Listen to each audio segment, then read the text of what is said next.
Well, but this is not what he says in his affidavit is that from time immemorial, that has been his function to call the meetings. It's disputed.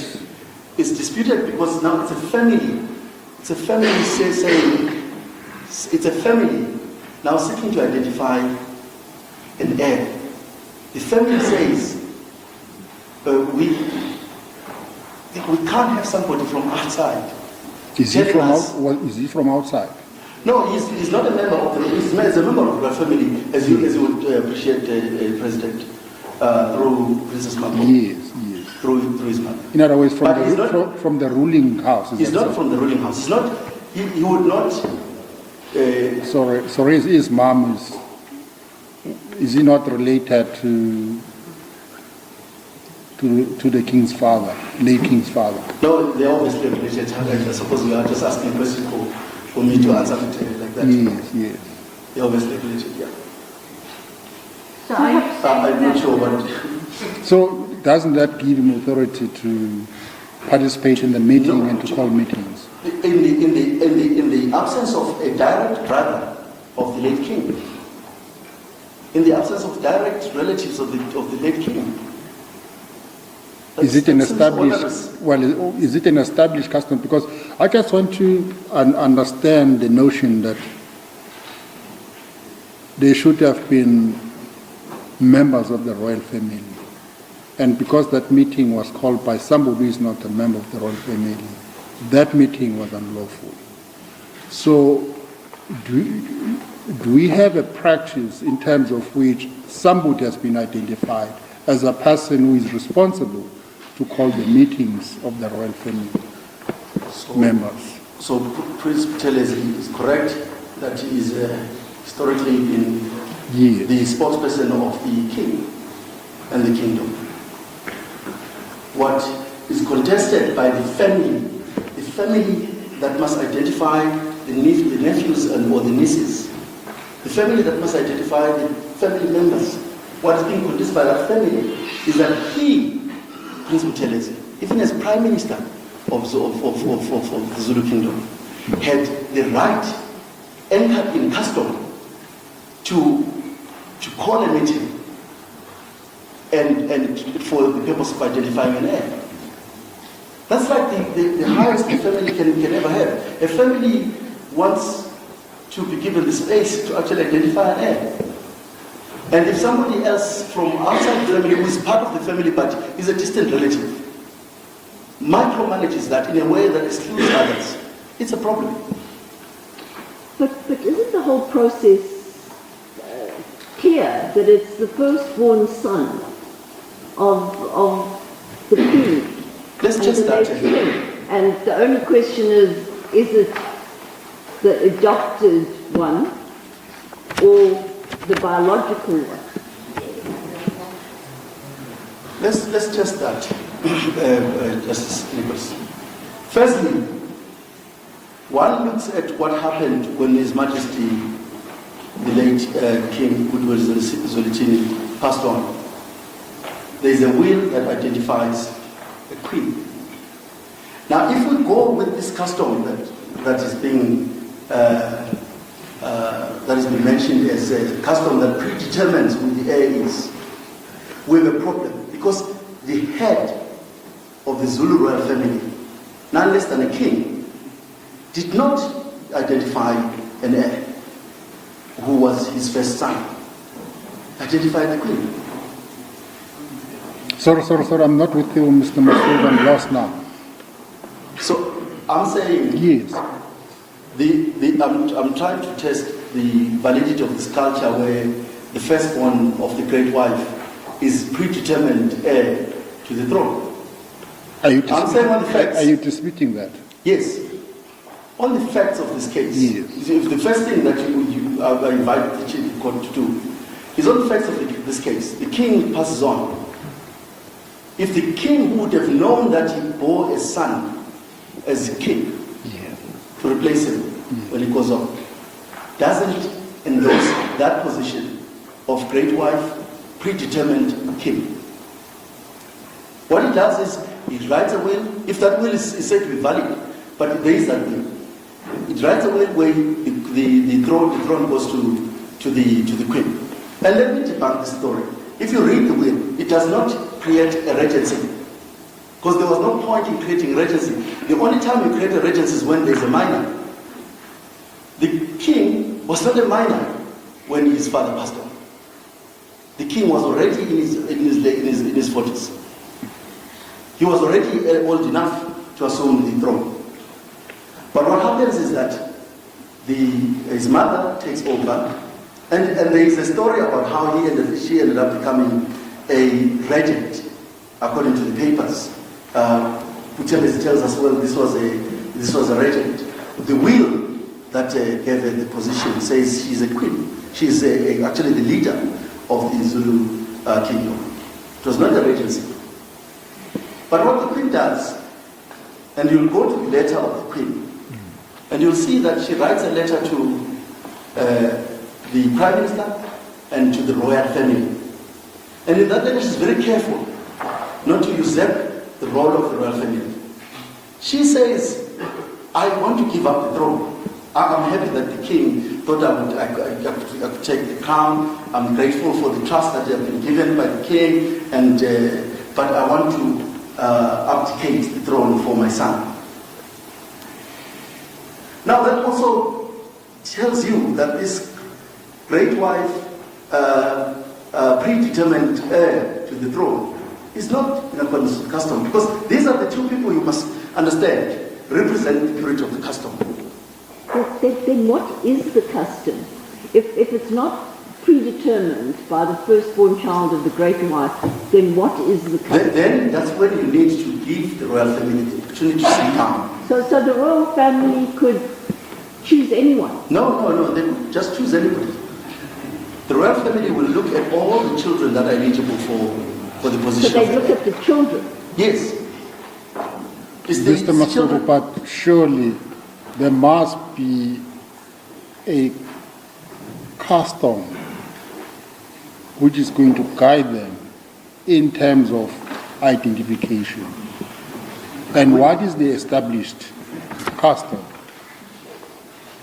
Because surely there should be an established custom. No, it's dealt with in the papers by police. He deals with it extensively. Yes. What the custom would be. And it firstly tells the president about the custom that they still need to follow as a royal family, which he says are these rituals that ought to be done because of Skondo, all those customs. Sorry, President. Well, those were they really necessary before an identification process is undertaken, because the meetings were held left and right and center, despite the fact that according to Prince Mbonisi, ukuhlamba kwesihlalo, cleansing ceremonies, some cleansing ceremonies had not been performed, but if there's lo and behold, a number of meetings were held and decisions were taken in those meetings, despite the fact that those rights had not been, customary rights had not been observed. Yes. If there's any group of people you must listen to is the royal family about what they need in order to identify an heir. And President Bolisi deals with that aspect in his affidavits. Part of what he says is that the royal family must prepare for the identification process. Now, of course, when you're not part of the members of the royal family, it looks very unspiritual or whatever. But the reverence, the importance of the identification process is preceded by spiritual activities. Religious activities, you want to put it that way. Rituals that are very key to the belief system of the Zulu royal family. You can't belittle them or simply wish them away and say, well, do you need to actually have those meetings in order to identify and this is the mistake that was also made by Justice Madondo when he says it doesn't matter what the will of the late king says or what the late queen's will says. He disregards those. He says they're important, but he disregards them. And that's the importance of leaving the matters to the royal family. Because the royal family's approach to identification is that where the king, the late king, expresses a view about who he would want to be the king. According to Madonna, that is binding. It's almost like very difficult for the royal family to deviate from. So but they must know that the late king had a particular view about his succession. And when they do, and they sit down as a royal family, they discuss that. And if they are going to contradict what the late king's will was, they have reasons for it. And that's why I'm saying, and I'm going to deal with the Justice Madonna's statement. That's why I'm saying the royal family's duties cannot simply be looked at as a mechanical sort of duty where the king dies, then there's a succession, and then there are meetings that are held, and the successor is pulled out of the head. No. It's approached with reverence. So, Mr. Masuka, are you saying that without these certain ancestral spiritual rituals, any identification process would be invalid? No, the identification process that must be done, the people who must identify an heir is the royal family. So the royal family must decide how they want to identify an heir. That process is their process. I'm not saying that they are strictly bound to follow certain, or if for example they don't follow a certain ritual, then the identification that's done prior to that ritual is a nullity.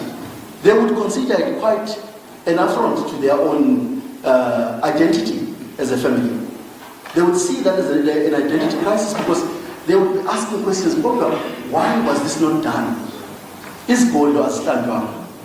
What does that mean? Does it mean we put a king when there was still a dark cloud of death in our family? So I'm saying the importance of leaving the identification to the family cannot be overemphasized, because they will decide what is important in the identification process. Well, but at the end of the day, Mr. Misuzulu, that identification must be in accordance with custom. Is that not so? Yeah, that's an obvious statement. Yes. Well, what is the custom when it comes to succession? So I tried to explain that custom, Your Lordship. The President said that it's not necessary for that custom to be done. I explained that prior to the identification of a what guides them in the identification process? That's maybe my question did not come up clearly. What guides them in undertaking that identification process? It's a custom. Firstly, they are presumed to know the heirs or the children of the late king. Each one of them. When they sit down to say, okay, who must then take over from our late brother? They engage with that following a number of factors, one of which is from which house. One of which would be the age of the particular individual. For example, if the heir, potential heir, is not of age, cannot assume the kingship because of one or other reason, like late king, then a regent is appointed to take. Well, but let us be specific, Mr. Misuzulu. We've got a situation here where we've got, about 6 or 5 wives, and then there's a great wife. What does the custom tell us when it comes to selection of an heir upon the death of the king? But that's in situation where there's a great wife, as you know, you can't avoid that question, Mr. Misuzulu. No, I'm not avoiding it. Okay. I'm going to deal with it. Yes, I'm trying to deal with it. Yes. If you let me deal with it, I will. There is a great wife who has been identified, and everybody understands who the great wife is. What does the custom say when it comes to succession? With specific reference to this case, yes, you will appreciate that the notion of a great wife is contested. I'm not sure. It is contested. There is a great deal of discussion about the idea of a great wife who is known only because of a relationship with the royal house in another kingdom. So Prince Mbonisi deals with that aspect in extensive detail in his affidavit.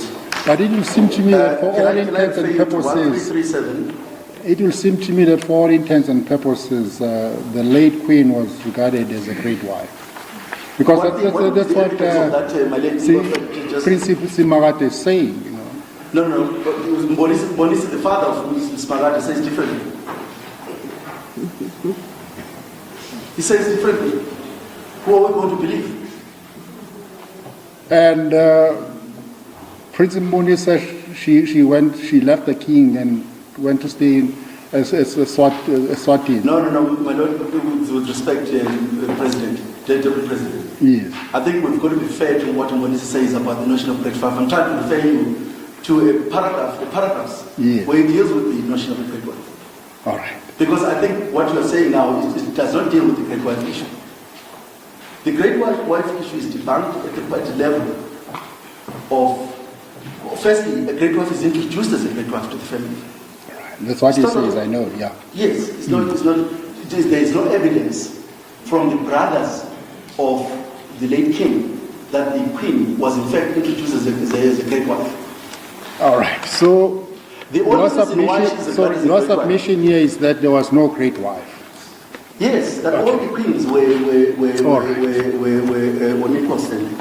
Okay, I just want to make a note of it. There was no great wife.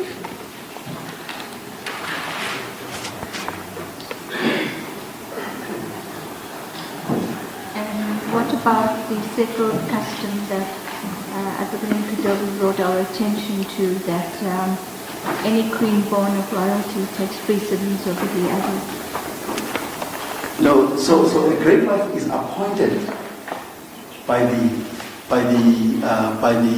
if I may use the word husband. Yes, no, I'm asking you, what about the settled custom? You say settled? Yes. Yeah, but that's what I'm contesting. No, that's what I'm trying to And explain. the second one is the fact that the labor is paid by the Zulu nation. All the queens, an edge over the others. All the king's queens, the lobola is paid. It's paid. By whom? Can I ask the question? Where in the papers are you asking me to refer you in order for me to support that proposition that you're putting to me? Where in the papers do you have a confirmatory affidavit saying here is a group of people that went to Eswatini who negotiated the lobola, and this is what they said was their mandate when they went to Eswatini to deal with that aspect. It's all said by Prince Buthelezi. That's what he says. So we should ignore the evidence of Prince Buthelezi. No, I'm not when saying it comes to what you should what do has is you happened in test the it. past.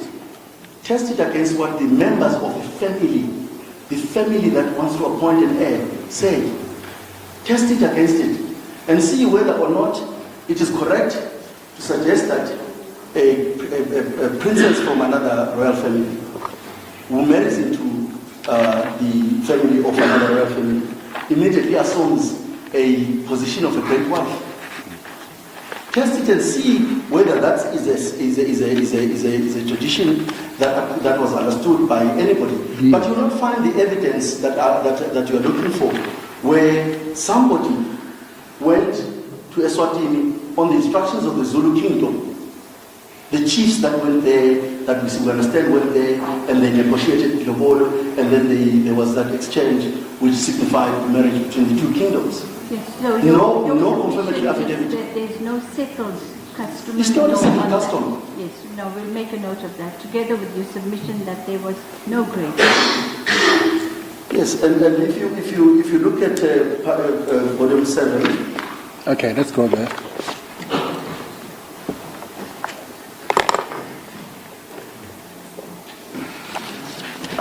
From page 1337.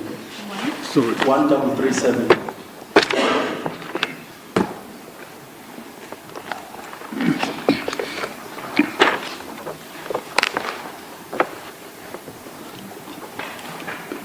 Yes.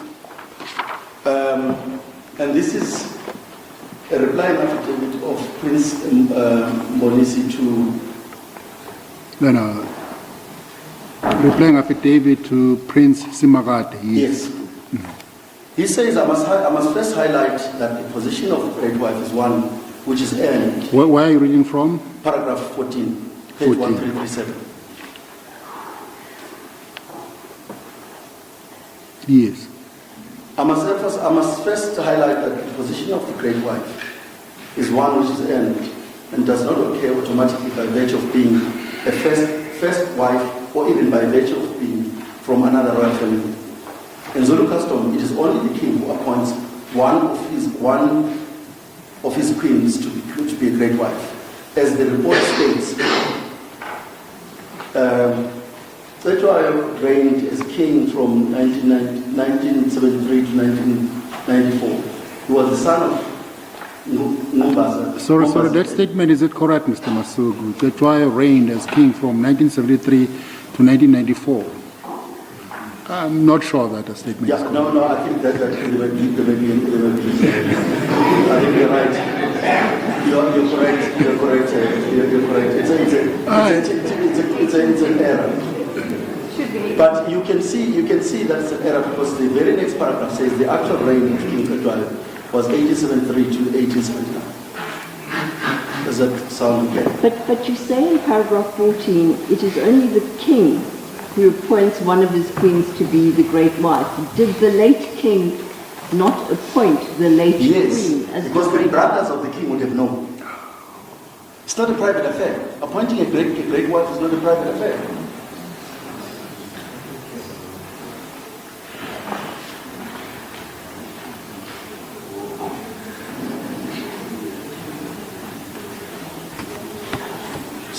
So it says circumstances under which a great wife. Sorry. So now, if that is what you are putting to us, Mr. Masugu, why then was Prince Simagade affiliated to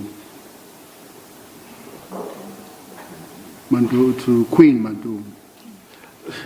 You know, President, to be President, I'm going to ask that question is answered by this Magade team.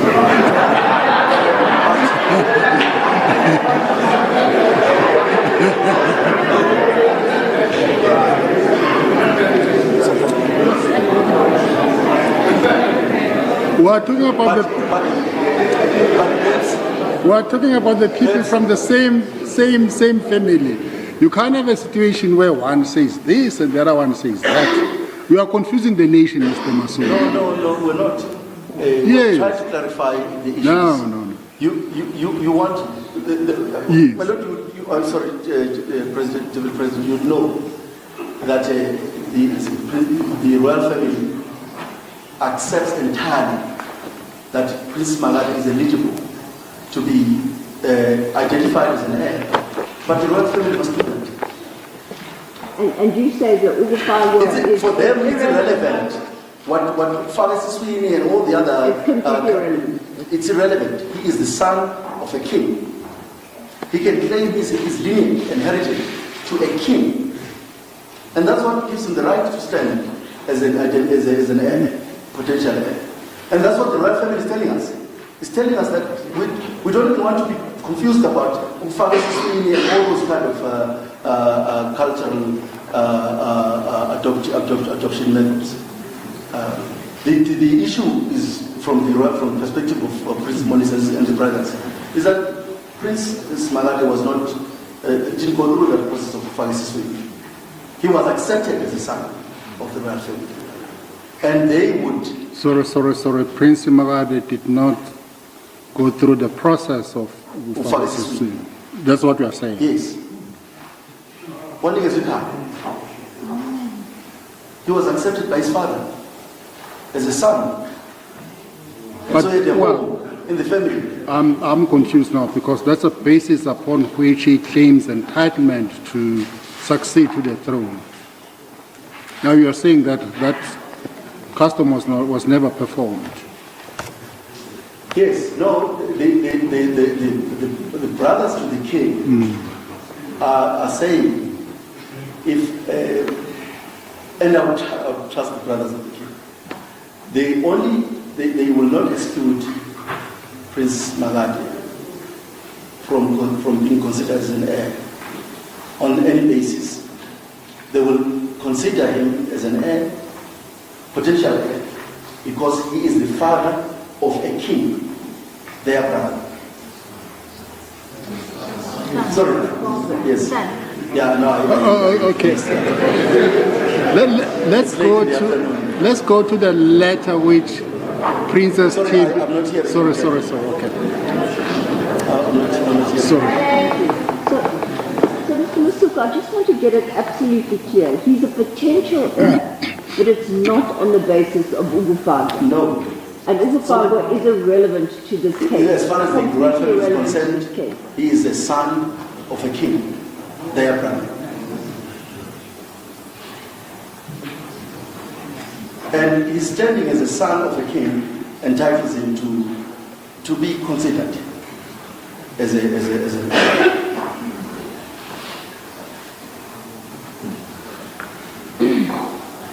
and perhaps just to close down on the issue of the great wife, I've just been handed a reference to which comes from volume 24, page 4694.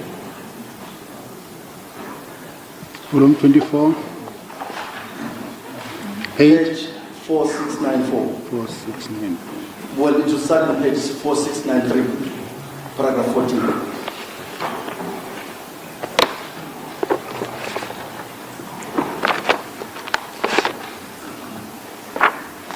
And this is an expert historian, Simon Tablani Mapalala, says, in terms of Zulu customs, the wife, born of royalty, and for whom Ilobolo is paid for by Sizwe, the Zulu nation, is the bearer of the king. Historical records bear this out. The custom was recorded in the Court of Natal Native Law, Civil and Criminal, framed under the provisions of Section 4 of Law 44 of 1887. It says succession and inheritance in the families of hereditary chiefs in charge of tribes are determined in like manner as with commoners to the house of the chief wife. The chief wife of such chiefs is generally taken later in life. Helobolo is usually made up wholly or in part by the tribe, and the status publicly announced. But I'm not sure if this supports your argument, because if you go to paragraph 12 or 11, it says this, the successor to the king of the Zulu nation is a matter dictated primarily by Zulu custom. An heir to the throne is not voted for but determined by births.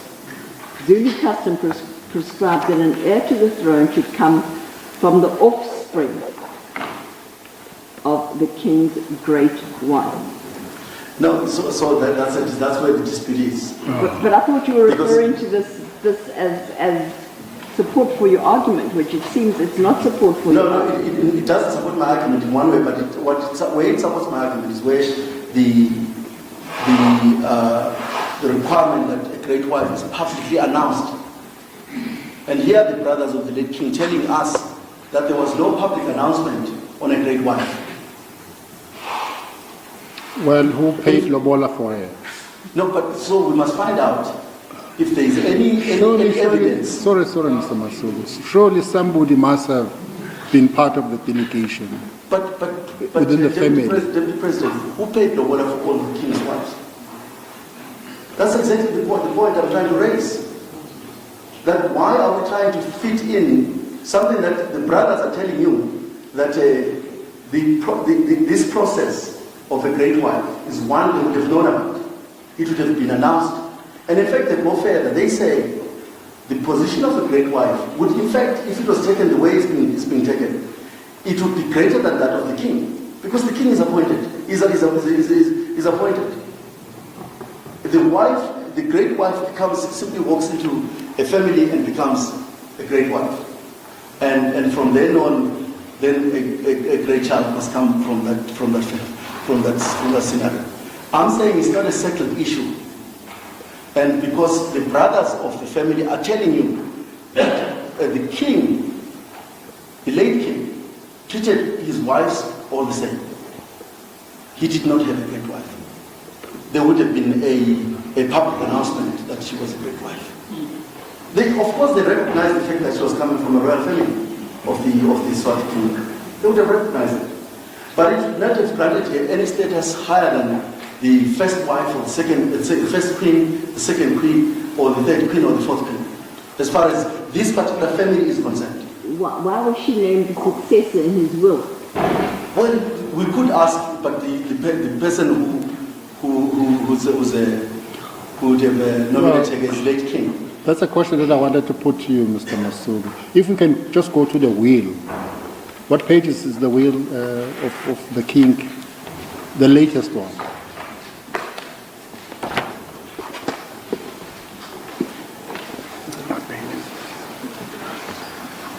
Okay, let me just see if I can get it here. Okay. There's one at 103. Volume 1.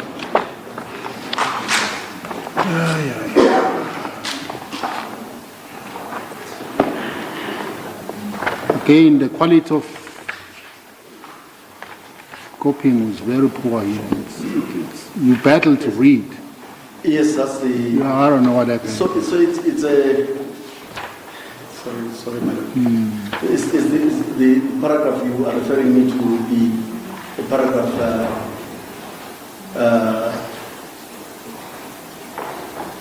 Paragraph 15. Succession to the throne. Paragraph 15. Yes. So there, of course, there is no mention of a great wife.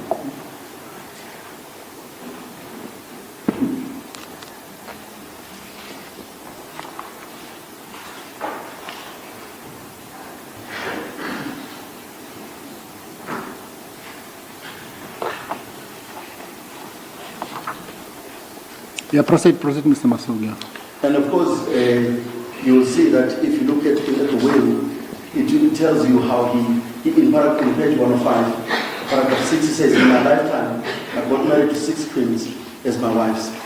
In each instance, I had consummated my marriage according to all of the three marriage systems, and some of them.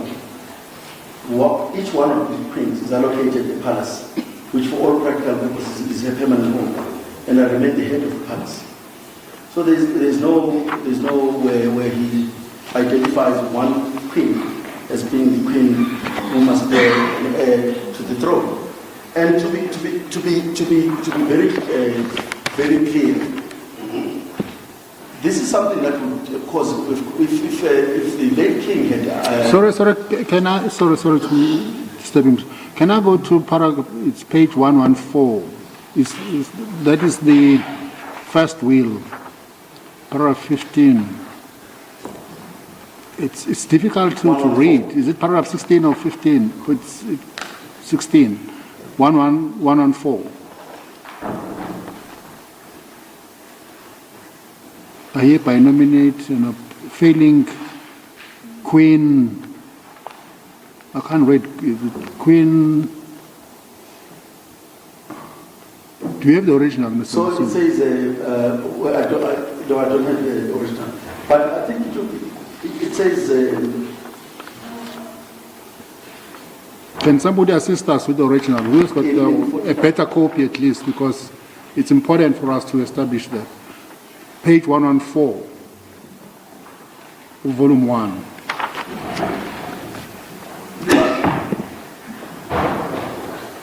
I don't know whether this weight is a queen or what.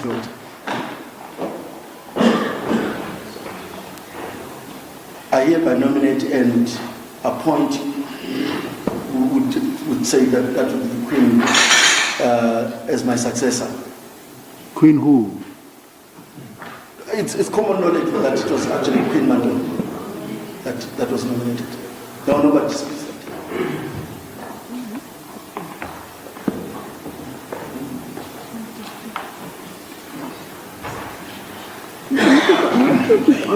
We'll try and get a clearer copy. Okay. I'm just not sure if you answered my question. I said to you that if there wasn't a great wife, and you said that he married 6 wives and he treated them all equally, what do we make of the fact that he did appoint her as successor to the throne? Does that not mean anything? So that debunks 2 things. Before I get to speculating why the king would have nominated the queen, it deals with 2 aspects, that question. The first one is that the king by birth theory is not there, because the king, if he understood that his son was a predetermined king, would have immediately appointed him. He was already old enough to be a king. The fact that he didn't appoint him tells you that there was no predetermination on who the king should be. But the second one is that the king could have chosen anybody to be a successor. And in this case, he chose his wife. There is nothing more that ought to be read into it.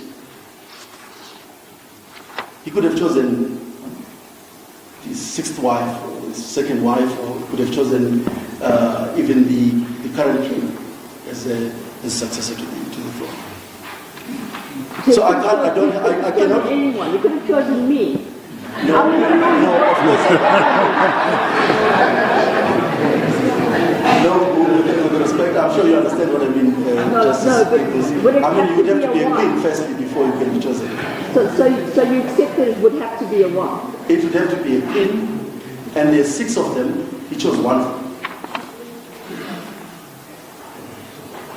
There's nothing special about we can't read into that choice the existence of a great wife, which I think is an attempt to that reading is being read into it. But we shouldn't read that, because as we say, the brothers to the king would have known and experienced the public announcement that this wife ought to be treated specially, because other than being the bearer of the king, is actually the great wife.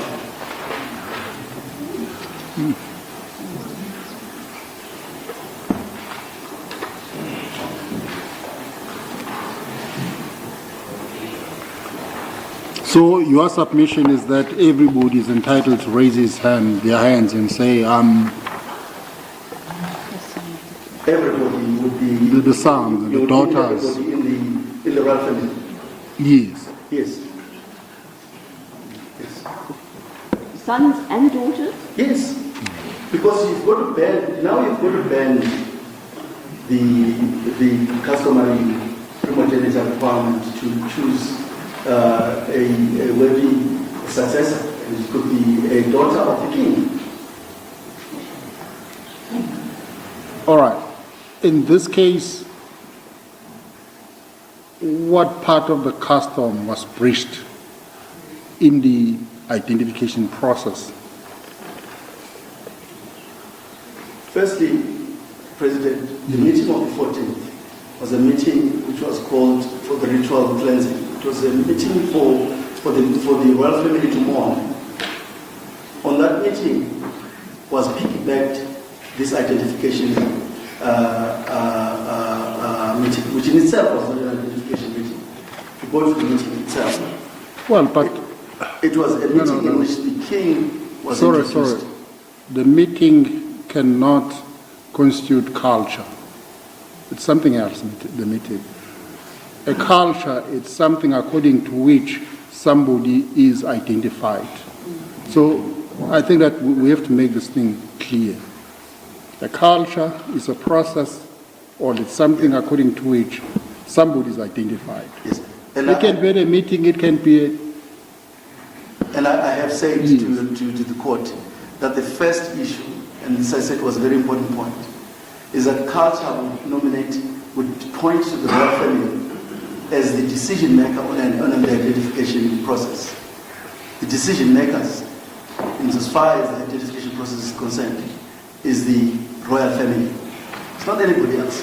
Well, but the royal family is an institution, Mr. Masuku. But the process of identifying a person who is going to be a king, it's something that must be done in accordance with the custom. So you need to identify the custom first. Once you've identified the custom according to which the nomination process takes place, then you say this particular custom was breached, and therefore the identification decision was unlawful. Yes, but I'm not sure whether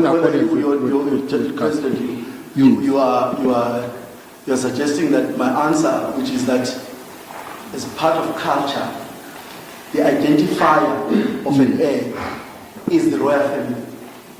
So the first thing that happens, the royal family sits, and the royal family must be identified. In accordance with custom. Yes, part of the custom is what is the custom, Mr. Masu? So the first custom, yes. The first element of the custom is the royal family coming together and meeting. Right, and then because nobody else identifies except the royal family in terms of custom. But that identification process, Mr. Masu, must be in accordance with culture. Yes, it's in accordance with culture if the royal family has identified the heir. Yes, what is the culture? What is the custom? That is what I'm baffled by with respect to President, because you insist on me answering the same question the same way. No, it's not. The same answer I'm giving you is this. The royal family is an institution. Okay, it's an institution, but that institution operates within a certain culture, a custom.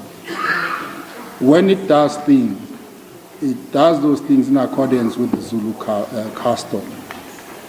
So my question to you, what is the custom when it comes to identification of the king?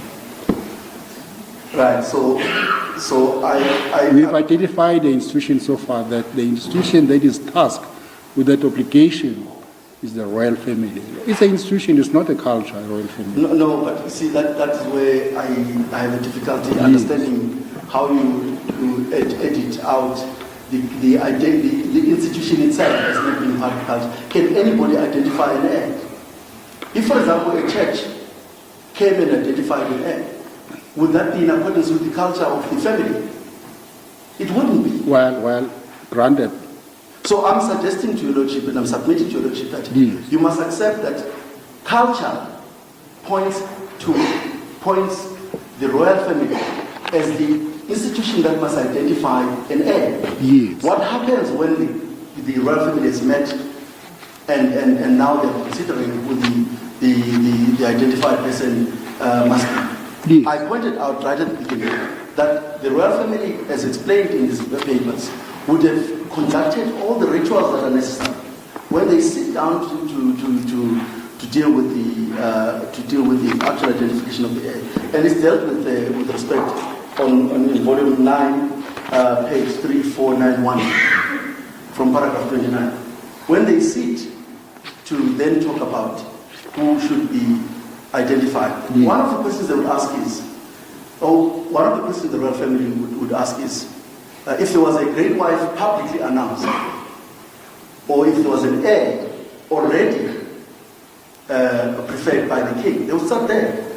The king prefers this particular individual to be the king. There is evidence of the king, or the king told me as the brother that the person who must be identified is so and so. Then the royal family will say, okay, if the king says this is the person, the king's word as the head of the family must be given effect to. And that's what they do.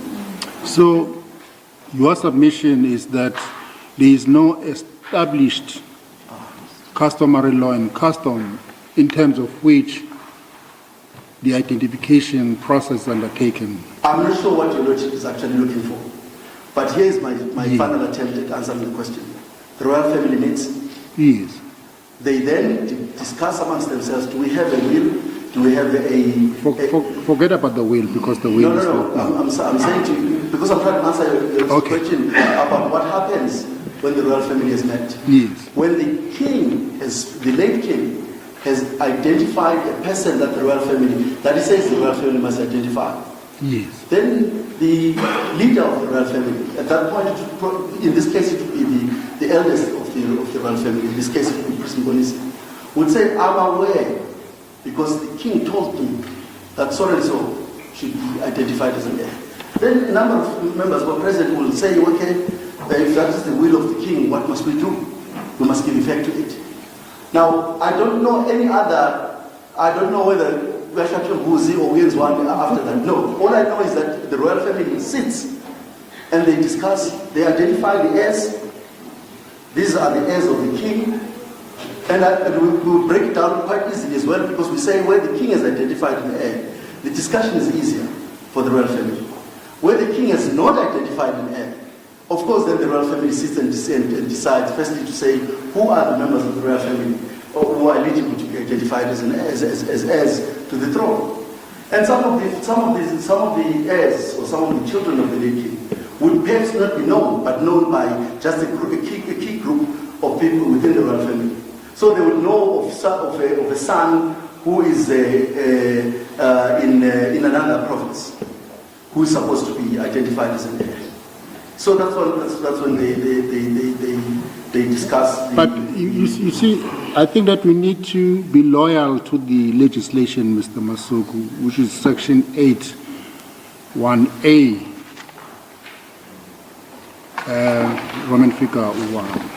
You see, it says the royal family concerned must identify a person who qualifies in terms of customary law and custom. So it's that identification process must be in accordance with customary laws and custom. So my question to you,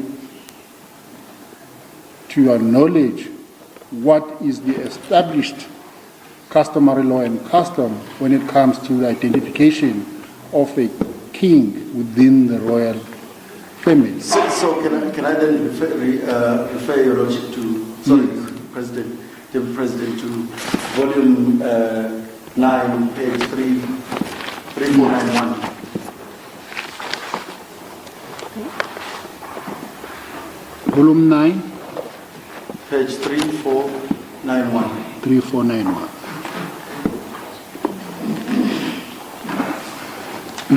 And this is Chris.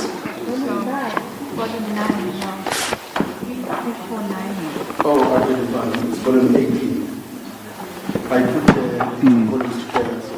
Okay. Volume 18, page 3491.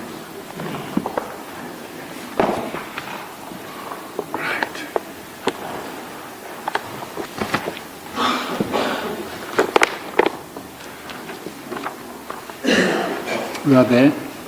So if you look at paragraph 29, so it's procedure in the identification of an heir.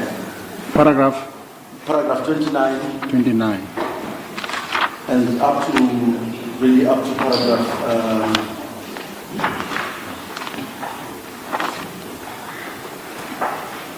up to paragraph 40.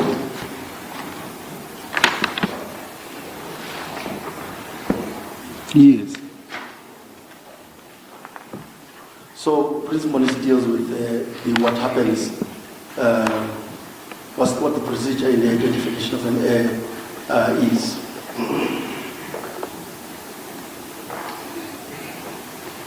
But I'm just really want to emphasize the point that it is customary law that the royal family identifies an heir. So an identification that is in accordance with customary law is done by the royal family. And that customary law, what does it tell us? It tells us that the royal family will decide amongst the heirs who should be identified as an heir. No, but that person who is identified, must meet a criteria in terms of Section 8(1)(a). I understand, I appreciate that. Yes. But that person who is identified, Yes. the criteria that he or she meets, It's customary that law is and a- custom. Yes, must be a son or daughter Yes. of late king. So I'm not. And it really doesn't matter. And sometimes, okay, there are certain instances where, as in this case, where the 13 houses of Irrespective of the ranking of the house in which that person was born. if there's Let's say there are 3 houses, 1, 2, 3, and so anyone from any of these houses can. the Can become criteria king. is there must be children of the king. Well, that's why I'm saying that there are 3 houses. Yes. Here there were 6. Well, okay, for sure, fair enough. Yeah. So, So any of anyone those children from- who are sons of the king are eligible for identification. I can see no cultural basis for excluding others. All right. Well, I think that I exhausted the identification point.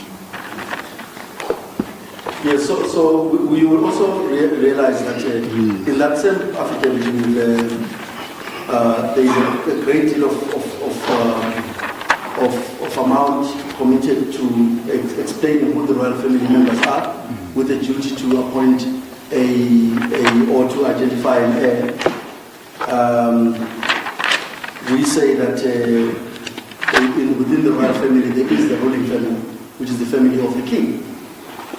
And that is why where a king is identified a particular individual as the successor, the royal family would consist of the brothers and the sisters, would immediately give effect to that particular,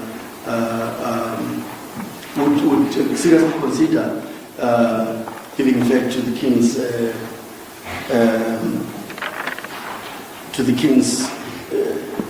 identified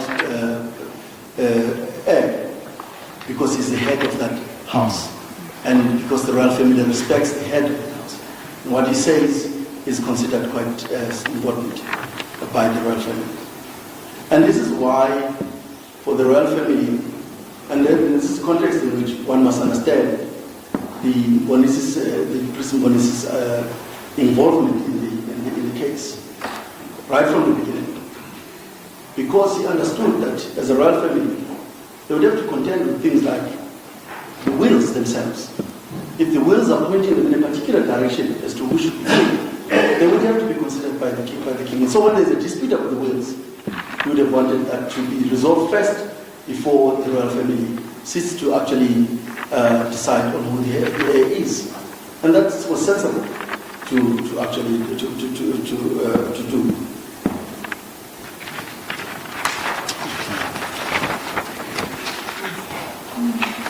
So, and then there are many. Let me just reorder the way I wish the court to appreciate the application of President Bonis. It was an application to review and set aside the identification decision, and the basis of it is set out in our heads of arguments. One of which is that as the brothers to the late king, they were not involved in the process of identification. And secondly, if you look, one looks at the meeting of the 14th, which is a meeting which was called against him, on the back of a meeting of the royal family, which was performing a morning ritual. You will see that a number of those people who were in that meeting were not members of the royal family.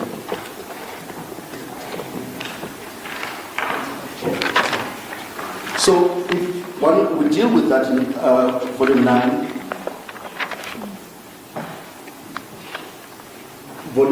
from where the deficiencies are, which points to the unlawfulness of the meeting of the 14th. From page, it's volume 9, page 1665. paragraph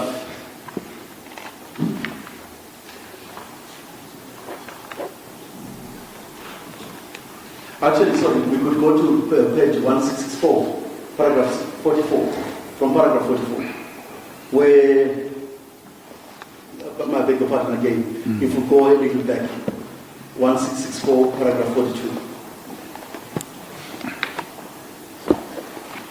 We say that because this meeting was convened during the COVID pandemic period, a register of those attending was taken as required by the COVID protocols and regulations. The list appearing as an extra KM8 was prepared for that reason, but is now used as a meeting of the Zulu royal family. It appears that when President Cyril heard about this gathering, he opportunistically decided to call a meeting of those present to attend the meeting. There was no notice or agenda for this meeting. It is clear from the list, and we will know that there was no notice except that someone who claimed to have called members that should have attended the meeting. There was no agenda for this meeting. It is clear from the list in KM8 that many of those are not members of the royal family and therefore not entitled to be present at the meeting to identify a successor to the throne. In any event, President Cyril is neither consulted nor had no authority from the royal family to call such an important meeting under those circumstances of the ritual cleansing ceremony. So the second respondent has attached a list of attendees to the meeting. And I want to go straight to where there are serious problems when one looks at that, the list that was provided. And that is in paragraph 48. The first is that the type list 1, Annex M9, demonstrates that some attendees were not members of the royal family. For example, number 8 in the list is Princess Pumzile. The record is coming from the royal house of Wakangela and the lineage of King Misuzulu. There is no member of the royal family by the name of Princess Pumzile from Wakangela. The Pumzile we know is of Prince Utele's daughter from Wapindange. Number 9 is recorded as Prince Utawazis from a house or institution called Wapindange and the lineage of King Solomon. There is no royal house called Wapindange, as it is Prince Utele's home. Prince Utawazis does not come from the lineage of King Solomon. Number 17 of the type list has no name. Number 18 is Pilane Maposa, who is not a member of the royal family. Number 19 is ST Zulu, who is from the institution called Ndem, and you'll see there it's not even complete. There is no such royal family. Number 22 is recorded as Ekaba, who is allegedly in Nduna ya Wakangela. This is false. In Nduna ya Wakangela is Ndwandwe and not Kaba. Second respondent ought to know rather than this information. Number 23 is not named, yet it is recorded as coming from the house of Wakangela and the lineage of the second respondent's father. Number 24 is recorded as Gamini from the house of Kongola. There is no such a house, a royal house in the Zulu royal family.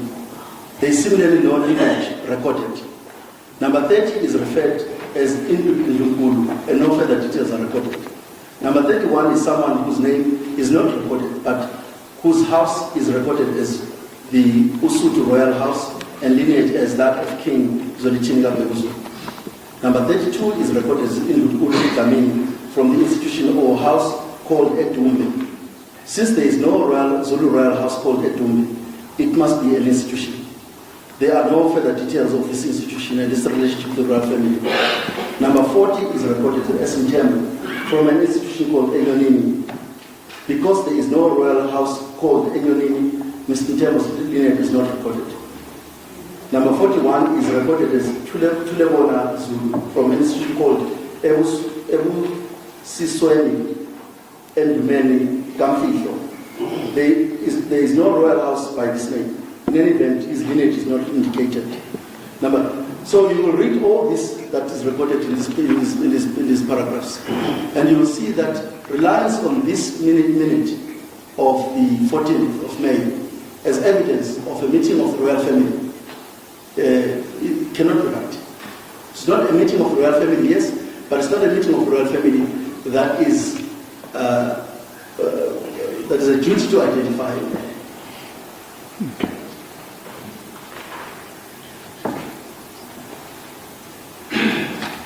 And then the further problem, obviously, with the allegation that the meeting of the 14th of May 2021 was a meeting of the royal family, is that there's all the people that attended that meeting were members of the royal family who, with the right to identify them, do not file any confirmatory affidavits. You would have expected members of the royal family who were present on the meeting of the 14th of May to file a confirmatory affidavit confirming that they were attending there for the purpose of identification of an heir. But we've indicated a significant number of people who are recorded in the minute and the attendance register who are not members of the royal family. And with respect, that meeting cannot have been a meeting of the royal family. That is a duty to identify an heir. And it's not disputed that there were no consultations made with the brothers of the late king by Prince Buthelezi when that meeting was scheduled. No consultations. He doesn't say so himself.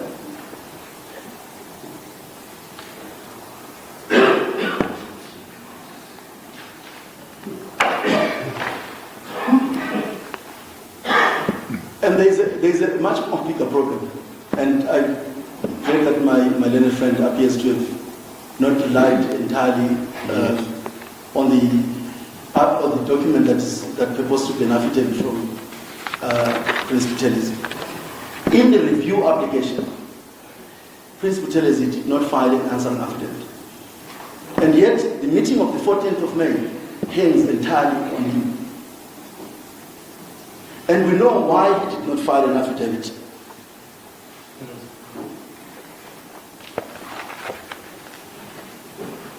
You will find that in the affidavit of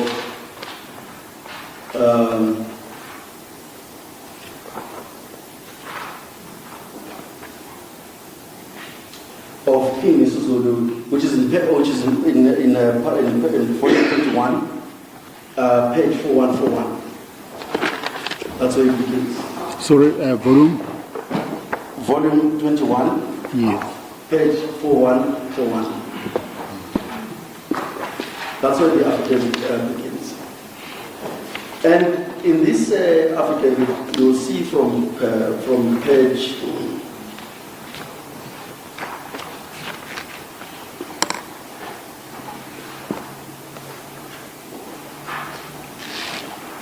I see, Mr. Masood, that it's 4 o'clock now, but we are not rushing you to finish. No, if you still have some more submissions to make, that's fine. Yes. We can proceed tomorrow. I do. Yes. And I crave a moment to reflect on some of the things that you've been putting to me. So tomorrow I'll be a bit sharper than I have been. Second bite of this year. All right, but we still have about 5 minutes, Mr. Masood. Yes. So, my lord, if you look at that affidavit, yes, I want to point a specific paragraph where he explains why the affidavit was not filed on time.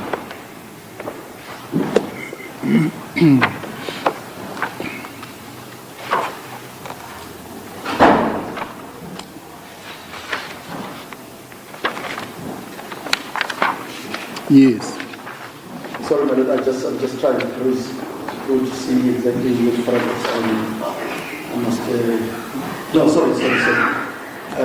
It's the affidavit, the postponement affidavit. Okay, let's see what page is that one.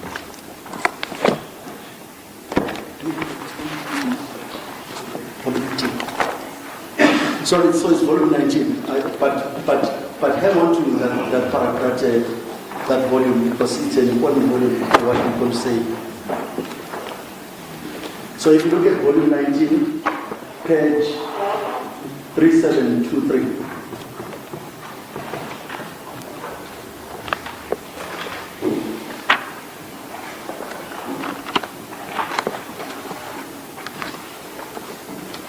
He says from paragraph 3.1, page 3727. After being served with 2 applications under the 2 case numbers and on the advice of Prince Misuzulu in his capacity as traditional Prime Minister of the Zulu nation, and instructed and mandated Strauss-Day to act as our attorneys of record in both matters. And he explains that they accepted the instructions, and then he says, paragraph 3.3, given Prince Buteles' capacity as traditional Prime Minister and head of the Zulu royal family. And may I just pause there? Prince Buteles was not the head of the royal family, of the Zulu royal family.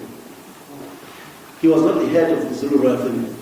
The late king was the head of the Zulu royal family. So that's an error there. And then he explains that Prince Buteles was to depose a comprehensive affidavit, and then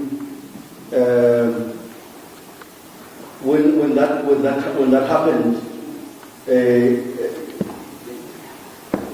he expected that affidavit to be deposed to.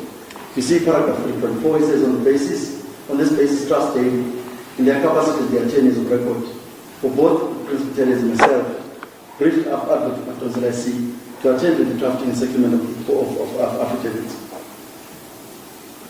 And then he says that all the relevant acted in good faith, but mistaken belief that Strauss-Day would attend to these matters on our behalf, and further that they would communicate. But that whole section that deals with sudden effects and good cause of postponement is important for the court to have regards to.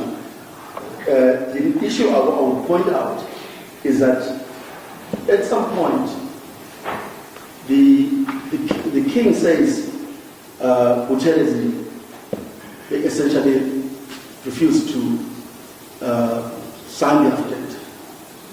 And he says, I'm not going to give you reasons why he refused. Although they met, and he knows what the reasons are. He says, I'm not going to give you those reasons. And that's why you can't rely on the affidavit. You can't rely on it. Because if Prince Buteles, who had the affidavit in his hand, said, I am not signing this affidavit, that says a lot. And precisely because his authority to represent the Zulu royal family had specifically been asked by Prince Buteles. And that was he was specifically asked to state on what authority he is representing the royal family and who in the royal family is representing.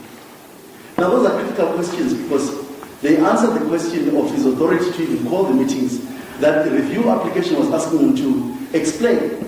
At the very least, because he was the author of the meeting of the 14th of May 2021, the review application was the best place to place whatever evidence he needed to place in order to justify the meeting of the 14th as a meeting of the royal family.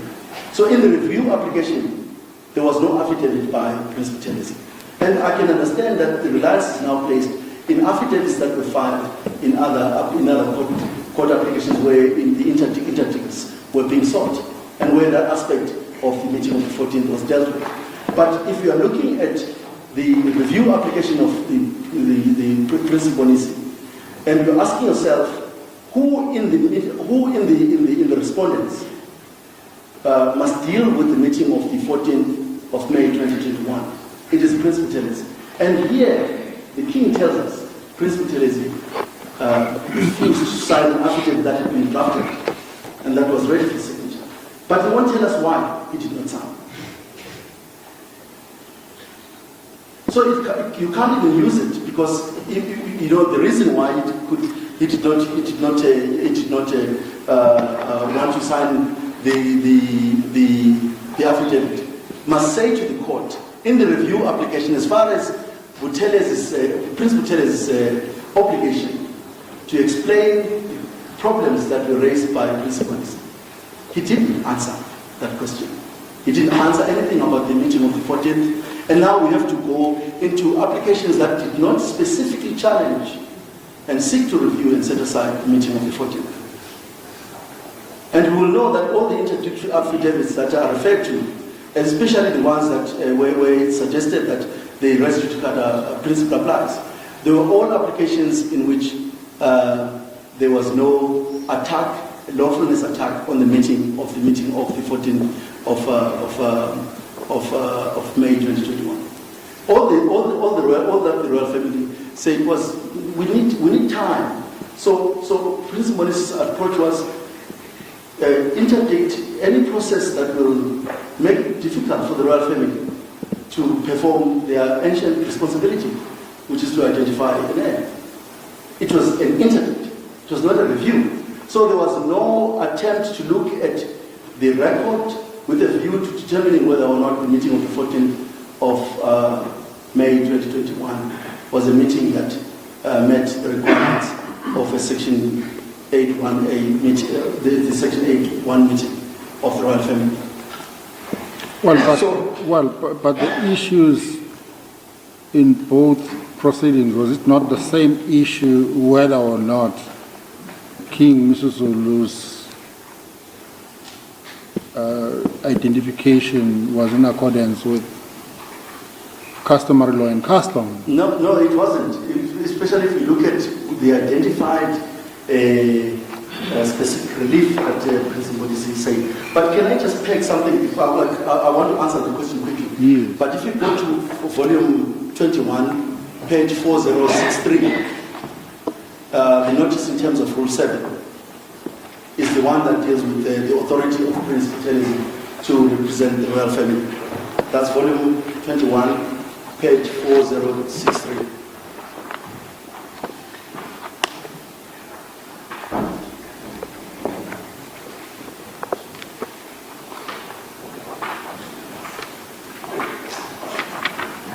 Yes. So in volume 1,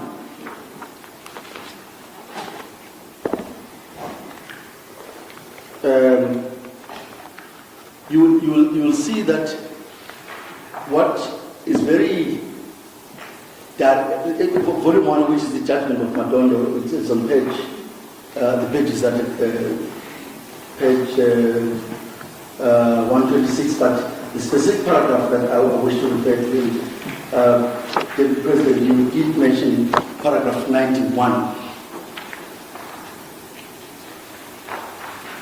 Paragraph 91. Essentially, Justice Madondo was not creating a res judicata scenario in respect of his findings. He was aware, as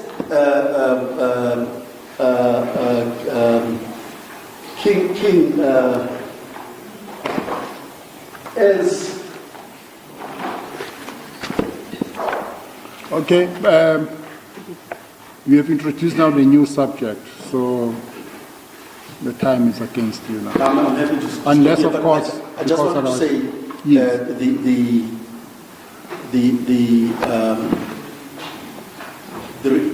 The right of any member of the royal family was reserved in the judgment of Madondo to challenge any of the findings that are not in an appeal. He specifically refers in paragraph 91 to a review. And I was going to refer to volume 21, page 4156, which is an affidavit of His Majesty King Misuzulu, kaZwelithini, paragraph 5.8, which specifically sets out the legal position in respect of the review. It says, pending the decision to recognize and identify the king, the president or the premier is obligated by the Leadership Act to ensure that the identification process complied with customary laws, customs and processes. In other words, the internal processes prescribed by the Leadership Act must be followed before a decision could become subject of a review. So, Justice Madondo himself did not create a situation of res judicata because he accepted entirely that the issue of the lawfulness of the meetings of the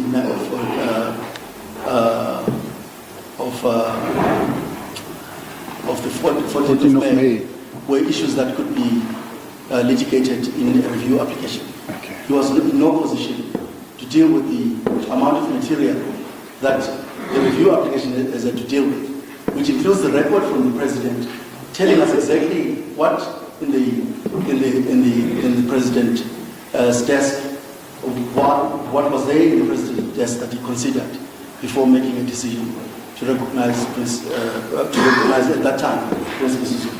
Okay. All right, with that, the court will adjourn until tomorrow, same time, 10:45. Mr. Masuku, you are still on your feet. All right, the court adjourns until tomorrow. Thank you.